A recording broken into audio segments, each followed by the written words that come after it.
कुश्ती एक प्रकार का द्वंद्व युद्ध जो बिना किसी शस्त्र की सहायता के बल्कि केवल शारीरिक बल से खेला जाता है। यह खेल प्राचीन काल का सबसे लोकप्रिय खेल माना जाता है, जो कि अब समय के साथ ओझल होता प्रतीत हो रहा है। आइए आपको लेकर चलते हैं भारत की राजधानी दिल्ली के नारायणा गांव में, जहां कई दिग्गज पहलवानों का जन्म हुआ, लेकिन उनकी कहानी इतिहास के पन्नों में दफन होकर रह गई। हमारे इस दस्तावेज में इन्हीं पहलवानों के नाम से मशहूर नारायणा के रामद्वारा अखाड़े के इतिहास और कहानी को अवगत किया गया है।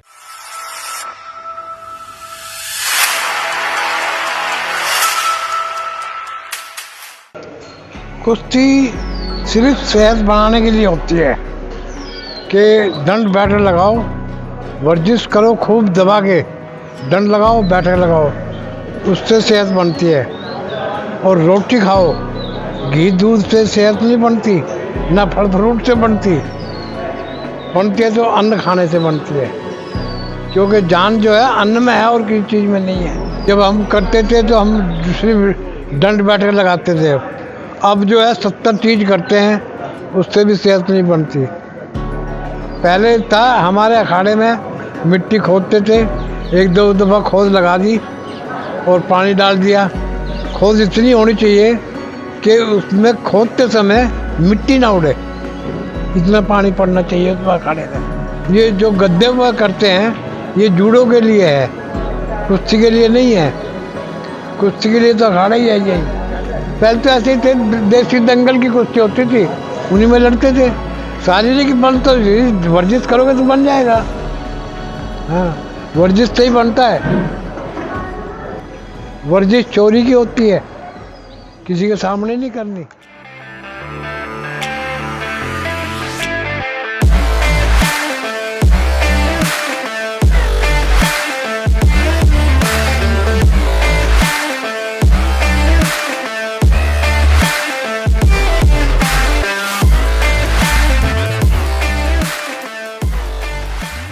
एक रेसलर जो होता है या एक जो पहलवान होता है वो आत्मा का सबसे प्योर एथलीट होता है। बचपन से हम बच्चे को यही सिखाया जाता है कि अपने गुरु की, अपने सीनियर्स की, सबकी आपको इज्जत करनी है, अपने साथी खिलाड़ी का पूरा मान सम्मान आपको करना है।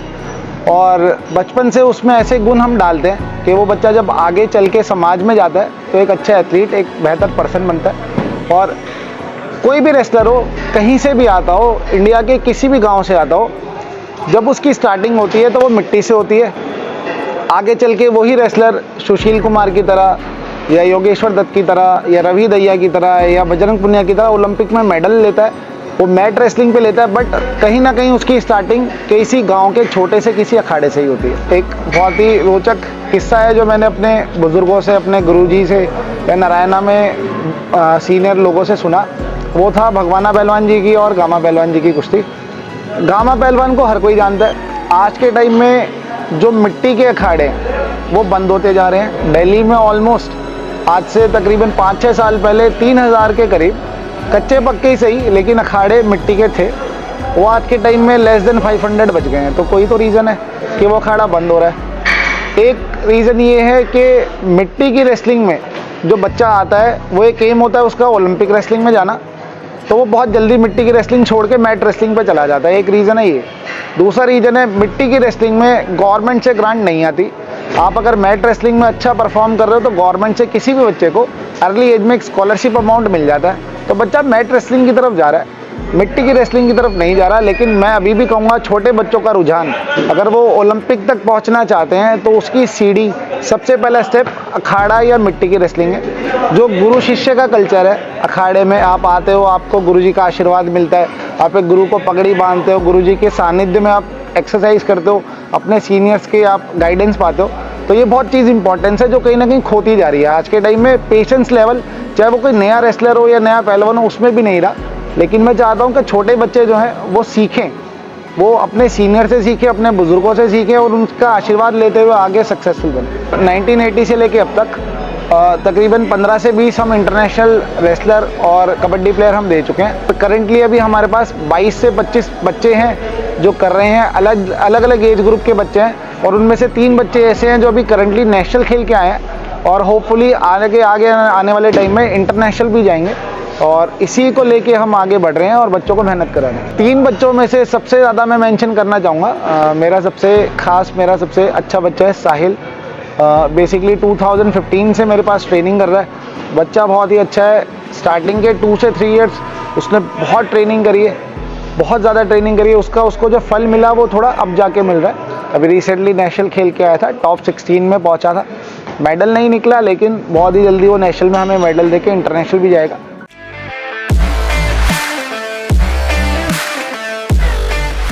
मेरा अपने अखाड़े को लेके ये कि अगले 4 इयर्स में, मींस मेरा टारगेट 2028 ओलंपिक्स में है।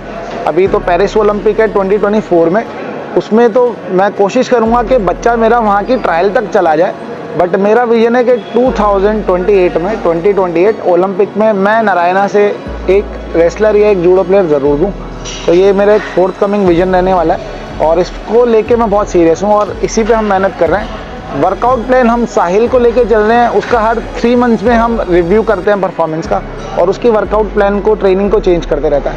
तो आई एम श्योर साहिल नहीं तो यश नहीं तो Vivek, they will gonna make me proud and they will gonna make Narayana proud. और यही हम सबकी बेस्ट विशेस उन बच्चों के लिए।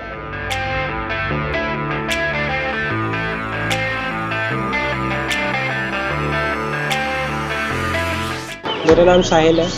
मैं बेसिकली यूपी से बिलोंग करता हूँ और दिल्ली में ही ब्रॉडअप हुआ हूँ।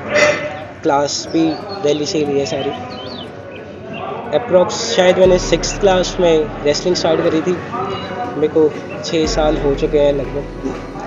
और स्टार्टिंग में बहुत मुश्किल था रेसलिंग करना, क्योंकि बहुत इंजरीज़ होती थी और ऐसा लगता था कि अब मन नहीं कर रहा, छोड़ने का मन करता था। पर धीरे धीरे इंटरेस्ट हुआ। टेक्निक जब लगती है तो इंटरेस्ट बनता है रेसलिंग के अंदर। तो जब टेक्निक लगना स्टार्ट हुआ तो इंटरेस्ट बनना स्टार्ट हुआ मेरा और धीरे धीरे मैं अच्छा होता रहा। अब मेरे को 6 साल हो गए हैं और मेरे को बहुत अच्छा लगता है रेसलिंग करना। ऐसे था कि घर में भैया थे, मेरे बड़े भाई हैं विशाल सिंह, उन्होंने मेरे को भेजा था कि जा एक बार ये अखाड़े जा देख के आ। तो मैं एक बार ही आया अखाड़े और फिर भैया मिले थे, जीतू भैया मिले थे मेरे को। उन्होंने मेरे को स्टार्ट से ट्रेनिंग स्टार्ट कराई मेरी। पहले दिन उन्होंने मेरी कुश्ती कराई थी, फिर उसके बाद धीरे धीरे ऐसे ही करियर स्टार्ट हुआ। और भैया मुझे टेक्निक बहुत अच्छे से सिखाते थे, जिसकी वजह से मेरा इंटरेस्ट बना रेसलिंग के अंदर और अच्छे से। हमने बहुत ज़्यादा टाइम स्पेंड करा है। हम स्कूल जाते थे साथ में ही, भैया मेरे को स्कूल लेकर जाते थे, हम स्कूल में प्रैक्टिस करते थे। स्कूल के बाद हम कॉलेज में भी प्रैक्टिस करने के लिए जाते थे और कॉलेज से फिर सीधा अखाड़े में आके प्रैक्टिस करते थे। तो बहुत ज़्यादा बॉन्डिंग है भैया और मेरे बीच में। स्टार्टिंग में तो ऐसा था कि हम आते थे आराम से अपना वार्म अप करा हल्का फुल्का। धीरे धीरे फिर भैया ने बताया कि सबसे पहले आगे पलटी मारनी है, फिर उसके बाद कुश्ती करनी है। कुश्ती के बाद हमारा होता था कि कुश्ती के बाद मेहनत करते हैं। मेहनत में ऐसे जैसे 200 डेंट करे, 100 ढेकली, 200 डेंट और 5 रस्से, ये मिनिमम हमें करना ही होता था। उसके बाद था कि हमने नीचे की कार्टव्हील करी और अलग अलग एक्सरसाइज, एनिमल वॉक बहुत करते थे हम, मंकी वॉक और क्रोकोडाइल वॉक, ये सब बहुत होती थी हमारी। इसकी वजह से स्ट्रेंथ गेन हुई हमारी और इंटरेस्ट भी इसकी वजह से ही बना, क्योंकि जब आप अच्छा वर्कआउट करते हो तो आपको बहुत ज़्यादा मज़ा आने लगता है और आपको और ज़्यादा करने का मन करता है। जैसे हमारा प्री वर्कआउट होता है कि हम शुरुआत में मुनक्के बनाते हैं। मुनक्के प्री वर्कआउट और ड्यूरिंग वर्कआउट हम दोनों यूज़ करते हैं मुनक्के को। मुनक्का एक तरीके से स्टेमिना बढ़ाता है और वर्कआउट ख़त्म होने के बाद हम बादाम लेते हैं, दूध लेते हैं और उसके आधे घंटे बाद नॉर्मल कुछ खाना खाते हैं या फिर पानी पीते हैं। पर मिनिमम आधा घंटा हमें रुकना पड़ता है बादाम या फिर दूध पीने के बाद। मैंने पहला दंगल लगभग 8 या 10 महीने के बाद जीता था।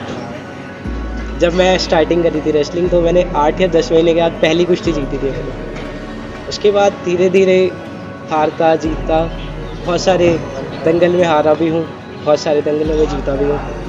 पर टूर्नामेंट स्कूल में ही खेलने को मिलते हैं, तो स्कूल्स में हमने टूर्नामेंट स्टार्ट करे। मेरा पहला टूर्नामेंट शायद 8th क्लास में नेशनल खेलने गया था मैं, स्कूल नेशनल हैदराबाद। वो टूर्नामेंट अच्छा था, वहाँ पे मेरा पहला साल था तो एक्सपीरियंस बहुत मिला। मेरा मेडल नहीं आया और उसके बाद हर साल लगभग एक नेशनल मेरे को खेलने को मिल जाता था। तो धीरे धीरे मेडल भी आने स्टार्ट हुए। मेरे रिसेंटली अभी फैब में मेडल आया था जूडो राष्ट्र में 2nd। और अभी बिहार में दंगल लड़ने गए थे हम, वहाँ पे भी 3 कुश्ती जीती थी। रेसलिंग से मेरा ऑल इंडिया यूनिवर्सिटी में भी सिलेक्शन हुआ था अभी, तो वो बहुत अच्छा टूर्नामेंट था।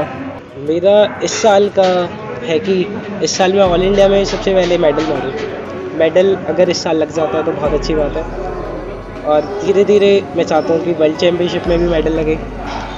पर मेरा मेन एम है कि मैं 2028 के ओलंपिक में खेलूँ।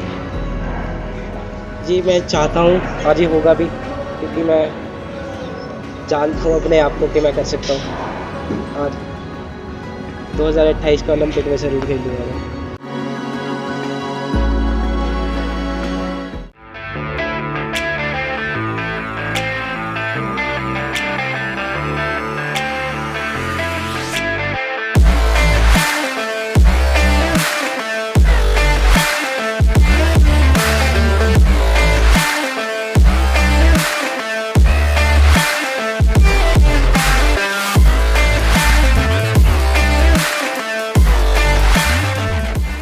इस वीडियो के साथ मैं एक मैसेज और देना चाहूँगा, जो आजकल के हमारे 10 से 15 साल के जो बच्चे हैं, मैं उनको सिर्फ एक ये मैसेज देना चाहूँगा कि आप अखाड़ा का जो कल्चर है वो सिर्फ कुश्ती से रिलेटेड नहीं है, वो व्यायाम से भी रिलेटेड है। तो आप अखाड़े में जाएं, चाहे वहाँ पे व्यायाम करने या एक्सरसाइज करने जाएं, कुश्ती सीखने जाएं, अपने गुरुओं के ऑब्जर्वेशन में या उनके सानिध्य में सीखें। और आजकल जो हमारा युद्ध है वो ड्रग एब्यूज़ की तरफ बहुत जा रहा है। ये जो कल्चर है हमारा वो ये नहीं है। हमारा कल्चर गुरु शिष्य परंपरा का कल्चर है। आपको यही मैसेज है, प्लीज़ आप हेल्दी बनिए, आप अच्छी चीज़ें सीखिए, आप रेसलिंग ना करें, व्यायाम करें, but get fit and get healthy. ये मैं कहूँगा कि आप कुछ अच्छा आपको सीखने को मिलेगा, I am sure, and you will love it.